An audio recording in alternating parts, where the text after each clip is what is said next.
For so long I have resisted sharing this part of my process with you. Well, any part of the process really. See, truth be told, I am a perfectionist over everything really, my life, my craft, my art. I'm always obsessing over the finest, tiniest details. In fact, I love obsessing over the finest, tiniest details. I have always hated it when someone was looking at my art before it was finished. The voyeur stood over my shoulder, silently passing judgment before completion. The bits I didn't want to share, the messy, unpolished, vulnerable part.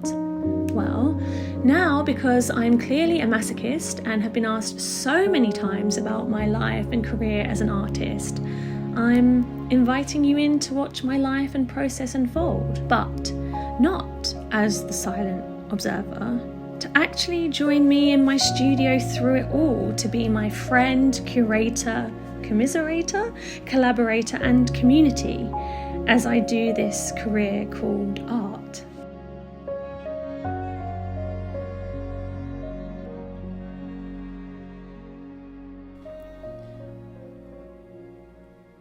So you are getting a slightly very different variant of Claire today. This is the wet hair hoodie usual version that doesn't normally come out of her studio cave to show her face to the light of day, but that is the premise of this maiden voyage of the studio journals. I really want them to be unpolished, uncut, and just a real insight into what, I don't really have a typical week, but what a week could look like. And, you know, I want there to be a studio journal like 157. So this is where to start. I will do a little, let me just get comfortable. I will do a little reintroduction if this is your first foray into me. I will not do this every episode. I will just do this here as it is the maiden voyage. But for those of you who don't know me, my name is Claire Luxton. I am a full-time contemporary artist. My work ranges from poetry, public art projects, self-portraits, and you join me in a very frantic time. So I thought, oh, you know what? I will add to my workload by doing a regular YouTube series. But you know what? The timing just, it felt right. So that is what we're doing. And I really do want these studio journals just to be a really like honest and vulnerable space where I really show you all of the mess. And that is a very uncomfortable thing for me. But I actually thought, you know what? That would be probably the most authentic and original way to show you what's really going on in my life. I really need to dry my hair, although it may just end up going up in a clip. I have my morning coffee. I'm currently working on quite a few different things. Top line for today is I have an exhibition coming up in Paris and an exhibition coming up in London. The London one does fall before the Paris one. However, the Paris one has held more complications and complexities. So that's the one that I need to kind of address first, shall we say. The main issue I've been having with the Paris exhibition, unironically, is the fact that it's in Paris. So I have a usual printing lab that I work with that does all of my aluminium printing and framing. However, I was actually going to use some existing works that I do have in the studio at the moment, and then some supplementary additional artworks that I've been working on that I wanted to print quite large scale. However, due to Brexit and import-export charges and crating, it was just going to cost an astronomical amount of money to get everything into France. So a little bit of crisis aversion, and I'm now working, well, hopefully, I've got a call tomorrow, working with a Parisian print lab. But what that has meant is I've had to effectively go back to the drawing board on what it is that I wanted to have in the exhibition. Like, I had to start curation from scratch, which is absolutely fine. I also meant to say that because I'm now hopefully working with the Parisian lab, I'm going to need to pop back, as one does, to Paris some point in September, basically to check over test prints, because obviously I normally have like a system that I use and I can't use that now. So yeah, we may have a little impending, I think I'll probably just do it as a day trip to Paris to see the test prints. So the location is this beautiful historic town hall in the 9th arrondissement in Paris. I have already been with said tape measure, did a site visit though, and I have a great floor plan, but I think it's just trying to work out proportions, ratios, perspectives, the number of different artworks, because it is a large space. I do prefer erring on the side of less is more. But yeah, I think because I'm starting from scratch, I'm really trying to kind of curate the space. So I've kind of done a rough mapping out of proportionally what I think will work. There's also an anomaly because there's this massive window, and I really want to like suspend like a sheer piece in the window. We'll get onto that, but I think what I'm going to do is I'm going to print out the floor plan and this kind of rough dimensional mock-up that I've done in Photoshop, and then see where we're at. So actually I was originally going to have both of these pieces in the Paris exhibition. Oh yeah, I also forgot to mention that basically my size restriction now for each artwork is dependent on my vehicle, because basically when the exhibition in Paris finishes, I'm going to have to get Le Chateau and drive back to Paris in my car to pick up the artworks to be able to bring them home. So it's all a bit convoluted, but you know, it's part of the adventure. So I'm actually now going to have Sealed with a Loving Kiss. Let me show you. I'm going to have Sealed with a Loving Kiss in my London exhibition. Ever Present is actually just slightly too large. But yes, so this one and another artwork, Red Herring, that I actually currently have in storage that will come out of storage.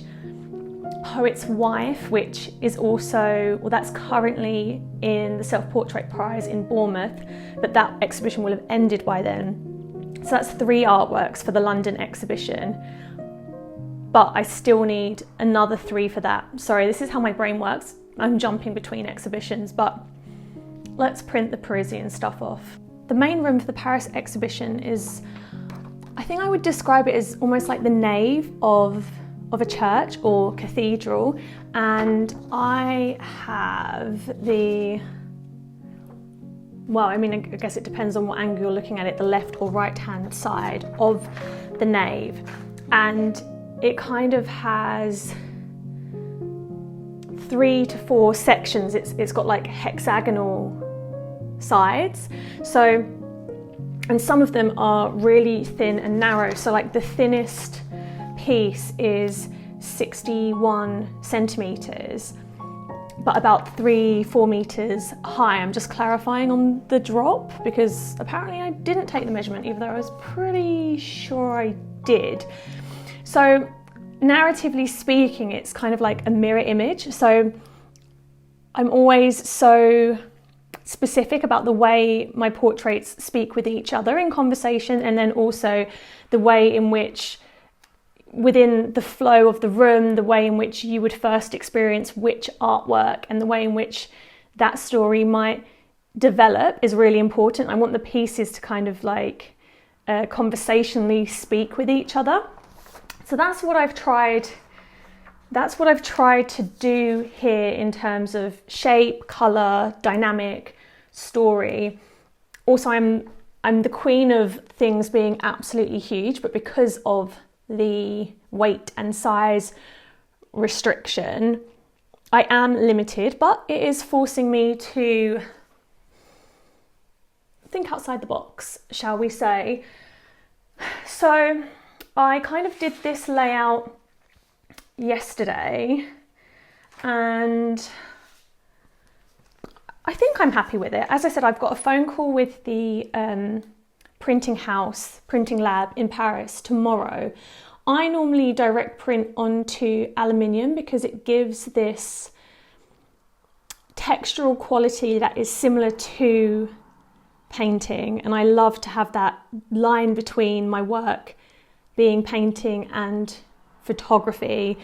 My whole degree was painting and sculpture, so bringing that back into my craft is really important. So I'm going to speak to them about different papers and whether I can dye bond mount onto aluminium or a similar substrate, and then have the same kind of framing, like an oak floating frame that I normally do. But these are all conversations for tomorrow, including the potential fabric hanging piece of Ever Present Part 2, which would basically hang in this massive archway in front of the window and would be ideally like a sheer semi-transparent, that is a tongue twister, a sheer semi-transparent fabric, a little bit like I used in Field of Dreams, so that during the day you kind of get this ethereal feel to it. But we will see. So that's kind of where I'm at with this. I think I'm happy with the sizing and curation. I've triple checked the measurements on my card to make sure it's something that, you know, will fit in, but it's always an unknown element. I think I'll be happy after tomorrow once I've actually spoken about what materials we can possibly use. It's really trying so hard to rain today, but I really want to be outside. When I'm working on exhibitions or public art projects, I find it incredibly easy to let my time slip away fully on those things that I'm focused on, and it kind of means that I end up with not much personal creative time to work on my own practice, develop ideas, play, experiment, and I found that very detrimental to my overall kind of creative health and well-being. So at the moment I'm actually also simultaneously starting work on a new series of self-portraits, and I'm hoping that in next week's Studio Journal number 2 that I'll actually be able to show you all of the early stages of prop making the wigs, kind of set design, concept design, and it can be quite a lengthy process, so I think that most of next week's video will be taken up by that. But I'm currently at the stage of research, and all of my work is heavily research based. It's where I start. I'm a massive reader, and don't get me wrong, I love a little bit of, look, if you've been on Book Talk, we know the kinds of books we're reading outside of the intellectual ones. But in terms of actually like researching the narratives I want to explore, the characters that I want to build, books is like one of my first starting points. So I'm going to try and share with you each week kind of what I'm reading for my research and where I'm at. And this is really the stage I'm at for this new set of portraits. So the 2 books that are currently being a wealth of knowledge is Sarah Clegg, Woman's Law, 4,000 Years of Sirens, Serpents and Succubi. And I'm just finding it really fascinating because I feel like a lot of my work has these reference points in it of the roles that women have been cast in throughout history. We are the virgin, we are the crone, we are the siren luring men to their deaths, we're the vampire, the succubi, the witch. And I think as a contemporary woman, as a contemporary female artist, I think it's really fascinating to be able to take these narratives and explore what they mean to us today, how they're still affecting us, and kind of retaking ownership of those roles and those narratives and how I might explore them today. So that's my first book. The second book is a wealth of resources and information for me. It's called A History of Women in 101 Objects. First of all, it's just a really great, tactile, beautiful book, but it's just an incredibly fascinating one. It's kind of like a treasure hunt. It's like a treasure box itself, and it explores different either feminine objects that are typically used by women, or objects invented by women, or objects that have had a heavy role within women's lives and how that has affected us, and the way in which society has kind of shaped the narratives of these objects.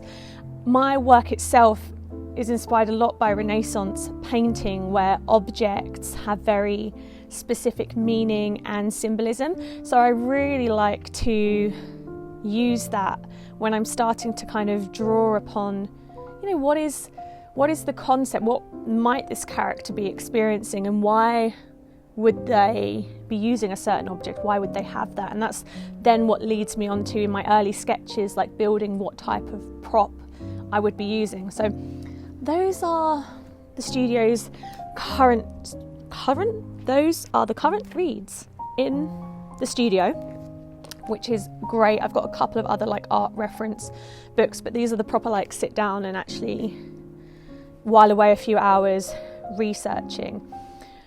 So I have a lot of kind of actually boring admin to do the rest of the day, emails, potential leads, potential follow-ups.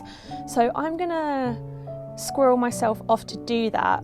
Also next week, hopefully I will be so much further along with the Paris printing situation, and I'll be able to give you all of the dimensions, the actual printing decisions that we've made. What am I printing on? What's the framing going to look like? I mean, I'm saying this to you in the hope, I feel like in a week's time I need to know what all of this, what's happening, because I'm going to have to start and arrange transport to and from Paris for that kind of recon trip on the materials. So I hope you've enjoyed being with me in this more very stripped back casual setting. If you are enjoying this, please leave me a comment, please leave me a thumbs up. It's so strange kind of putting this out there, and it's quite vulnerable, but I explore that topic within my work. Vulnerability is so important to what I do, and I thought this is really what people have been asking for a while, so here you have it. I look forward to see you next week in Studio Journal number 2. Have a good week.